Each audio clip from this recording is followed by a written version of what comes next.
Now we're going to take that sketch that we've made in the last video and we're going to turn it into a clean, smooth line drawing. First thing I want to do is kind of clean up anywhere in my sketch that it's not exactly like I'd like it to be. Like I felt like this mouse was too large and too close to the cat. So I've just taken the lasso tool and outlined that, and then Control T allows you to shrink it down and move it around easily. When I've got that in place, it's just hit Enter, Control D to deselect. I'm also going to grab the stuffing that I accidentally moved when I shifted the mouse around. Get that back where it belongs. And the tail, I felt like wasn't really great. I kind of rushed through it. So let's just play with that a little bit to make sure it's exactly how we want it to be. And now I'm going to go down here. I'm ready to start my line drawing. So I'm going to go down and create a new layer, name it Line Art. And this is the layer that will contain only the line art. So we want to set up our brush in the following way. We want our line to be solid black. So let's just get that on there.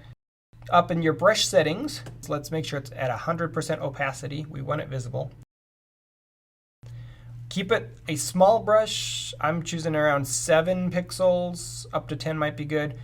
And 100% hardness. We don't want blurry, fuzzy brushes. We want a hard edge line. One other thing that might help is turning the smoothing on approximately halfway, 50-something%. That's going to allow you to do smoother, nice lines that aren't as jiggly wiggly. So the gist of the situation is we're tracing out our sketch in solid lines. We only want one line per edge, even if it was a scribbly mess before. So no searching, scribbly, sketchy lines now. We want a solid, confident, smooth outline around the cat. Don't try to do it all in one shape. Like do one part of the ear, lift your brush, go to the other part of the ear and connect it. And just make sure it's as smooth and clean as possible. So you have to make some artistic choices here as far as which lines to keep and which lines to get rid of, but that's part of the fun. When it comes to smaller shapes especially, like the eyes for example, if I were to try to do those in a single swoop, I'm going to end up with a shape that is not very controlled. So I want to pay close attention, carefully do one side of the eye, then the other, make sure they match up, make sure it's right. Hit Control Z every single time you mess up. You can go forward and back and forward and back, try it again and again.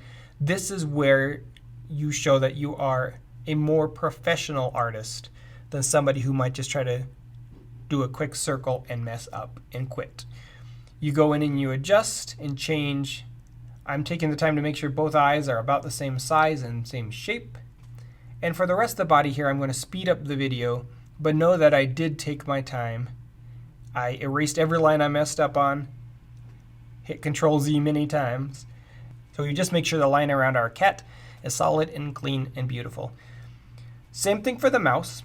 We're just going to go down on that same layer, go out around the mouse, make sure it's got a solid, smooth, confident black line. Down in the tail, I just kind of threw those knots in as quick circles before. So now we have to think about where does that actually go. And I can visualize a knot pretty well in my head, but a reference photo might be good too. So this main stem goes through the loop. It comes out around back. Then it is a loop. It loops around itself over the top and twists and then goes through that gap right in there that we can imagine it following. This other knot works the same way. Again, if you don't know how a knot works, look at a picture. That'll be great. The idea and the goal is that when we turn off our primary and secondary shapes, we have a beautiful, clean line drawing that is going to be sharp and ready to go for our coloring stage, which comes next.